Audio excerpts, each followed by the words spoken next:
આજે હારું નોમ થઈ ગયું એટલે હારા હારા કહેશે આ તો મારો મામા નો થાય છે, માસી નો થાય છે, હગા કાકા બાપા નો થાય છે. જગત એમ કે છે મેં બહાર કાઢ્યો પણ કોઈના બાપનો ભર નહીં આવ્યો.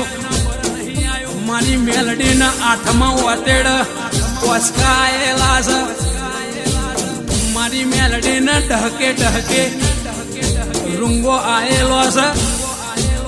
અમે બધાથી ધરાઈ ગયા છે. મારી મેલડીએ અમને પથમાં ગાલેલા છે. એ વેળા ભૂલી નહીં જ્યાં અને સદાય માટે ભૂલવાની નથી. કે જીને રોમ રાખે ન કોઈ ના ચાખ. વેળાએ અમને કોઈ સપોર્ટ નહીં કરેલો. ભૂંડા કઈને ઘેર કાઢેલા છે.